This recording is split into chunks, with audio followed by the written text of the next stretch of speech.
Halo teman-teman, hari ini saya ingin berbicara tentang sebuah khotbah yang disampaikan oleh Pendeta Niko ya. Itu disampaikan pada tahun 2023 bulan November tanggal 19. Dan saya menemukan cuplikan itu di Instagram Gereja Palsu.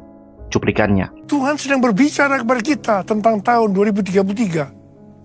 Bahwa pada tahun 2033, setiap orang, everyone, mendapat kesempatan untuk berjumpa secara autentik dengan Tuhan Yesus melalui kuasa dan hadirat Roh Kudus.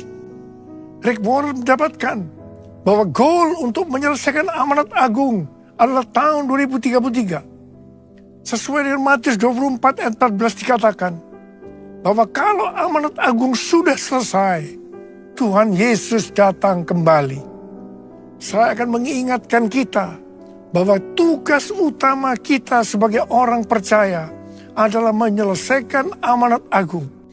Kalau teman-teman mau menonton video fullnya, ada linknya di deskripsi. Tapi kalau teman-teman mau membaca ringkasan khotbahnya, itu juga ada linknya di deskripsi.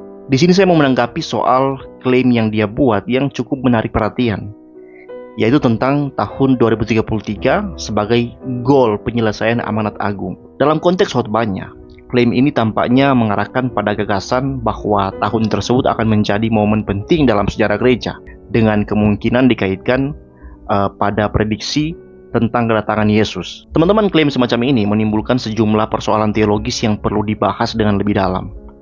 Di satu sisi, dorongan untuk melaksanakan amanat agung dalam Matius 28 ayat 19-20 tentu saja adalah hal yang mulia dan harus menjadi komitmen setiap orang percaya.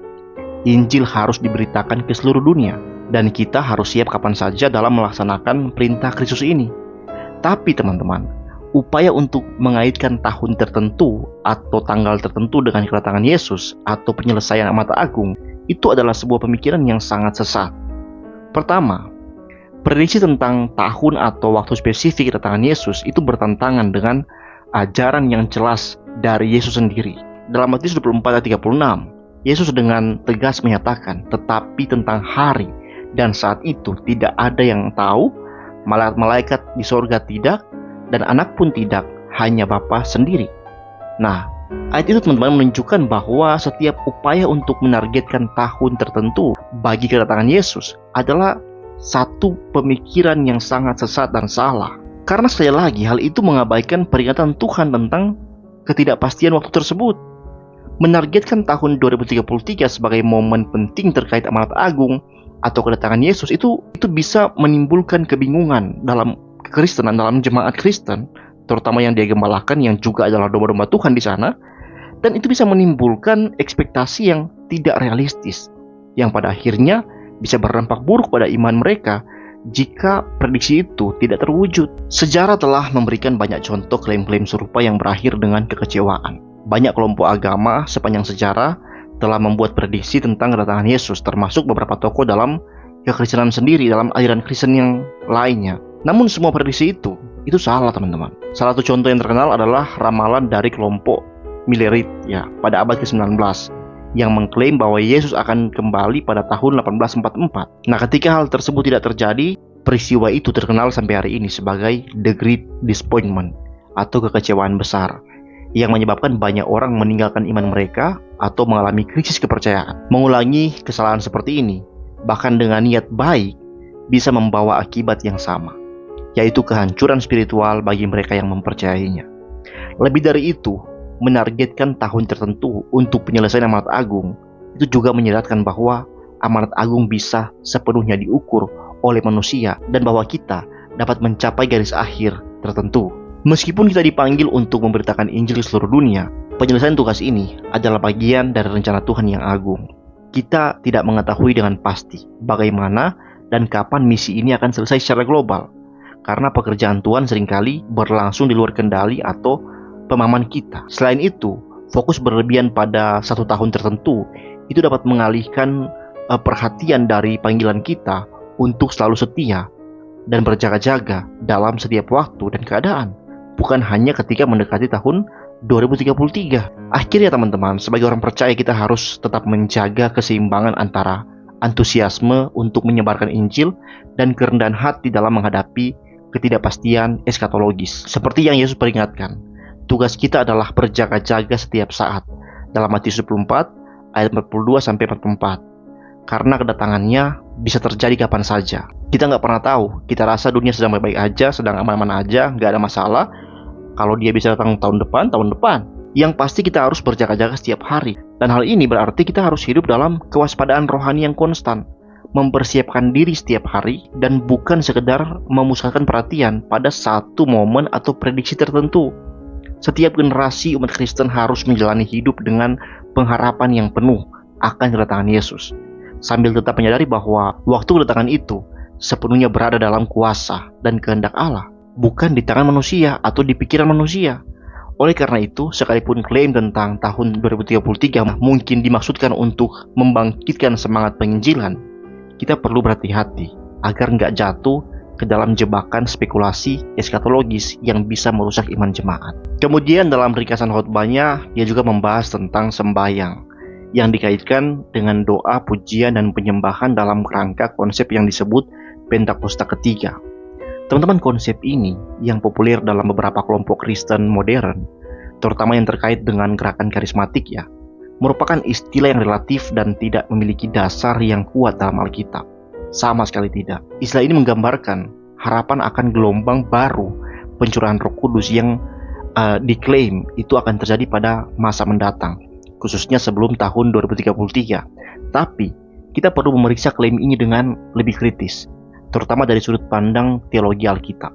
Alkitab mengajarkan bahwa peristiwa Pentakosta adalah momen yang unik dan tidak terulang dalam sejarah gereja. Pentakosta yang tertulis dalam Kisah Para Rasul 2 itu menandai pencurahan Roh Kudus pertama kali kepada para rasul setelah kenaikan Yesus Kristus.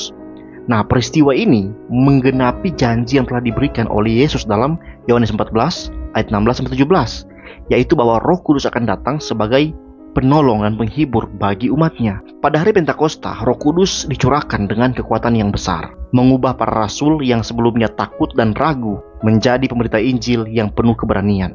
Hal ini bukan hanya sebuah peristiwa sejarah, tapi juga titik balik teologis yang mendirikan gereja dan memulai misi Injil ke seluruh dunia. Dalam konteks ini, sulit untuk menemukan dukungan alkitabiah yang mengarah pada gagasan tentang Pentakosta ketiga atau bahkan Pentakosta kedua. Pentakosta, sebagaimana tertulis dalam kitab Kisah Para Rasul, adalah peristiwa yang cukup sekali terjadi, yang mengubah sejarah gereja secara radikal dan mengarahkan kita kepada kehidupan yang dipenuhi oleh Roh Kudus. Sejak saat itu, gereja telah dan terus-menerus hidup dalam kuasa dan bimbingan Roh Kudus yang memimpin umatnya sepanjang sejarah tanpa perlu menunggu atau mengantisipasi gelombang baru, gelombang keberapa pencurahan roh. Tidak. Lebih lanjut teman-teman, doktrin Alkitab mengajarkan bahwa pencurahan Roh Kudus yang terjadi pada hari Pentakosta tidak pernah berhenti. Sebaliknya, gereja sepanjang masa dipanggil untuk terus hidup dan bergerak dalam kuasa Roh Kudus yang sama. Dalam Efesus 5 ayat 18, Paulus menasihati gereja untuk terus-menerus dipenuhi oleh Roh Kudus. Suatu perintah yang menunjukkan bahwa hidup dalam Roh Kudus adalah proses yang berkelanjutan, bukan suatu peristiwa yang harus kita tunggu dalam siklus tertentu atau dalam bentuk gelombang baru. Artinya, gereja sepanjang zaman dipanggil untuk terus melaksanakan amanat agung dan hidup dalam keintiman dengan Allah melalui kuasa Roh Kudus, tanpa mengharapkan Pentakosta lain dalam dunia ini. Konsep Pentakosta ketiga yang diperkenalkan oleh beberapa kelompok karismatik ini, itu lebih merupakan interpretasi kontemporer yang tidak memiliki dasar kuat dalam teks Alkitab. Seringkali konsep seperti ini didorong oleh semangat pembaruan atau kebangunan rohani dalam komunitas tertentu. Tapi kita harus berhati-hati agar tidak memberikan label yang menyesatkan atau berlebihan kepada pekerjaan Roh Kudus yang seharusnya berlangsung dalam kehidupan sehari-hari gereja. Label Pentakosta kedua, ketiga ini berpotensi menciptakan ekspektasi yang tidak seimbang dan malah dapat mengabaikan pekerjaan Roh Kudus yang sudah berlangsung dan sedang berlangsung di tengah-tengah kita. Mencoba menetapkan waktu tertentu untuk peristiwa rohani besar dapat menyebabkan jemaat memiliki pemahaman yang salah atau harapan yang tidak realistis. Hal ini bisa menimbulkan kebingungan, terutama ketika tahun tersebut tiba dan tidak ada peristiwa dramatis yang terjadi seperti yang diantisipasi. Yesus dengan tegas mengajarkan bahwa tidak seorang pun yang tahu kapan saat kedatangannya. Jadi tugas kita adalah untuk selalu bersiap setiap hari, bukan hanya berfokus pada waktu atau tahun tertentu. Teman-teman, saya harap video ini bisa membantu kita untuk lebih kritis terhadap ajaran yang kita dengar. Marilah kita selalu menguji setiap ajaran dengan firman Tuhan dan menjadikan Alkitab sebagai dasar kebenaran kita. Terima kasih sudah menonton. Jangan lupa subscribe dan share video ini agar lebih banyak orang mendapatkan pengertian yang benar. Tuhan berkati. Shalom.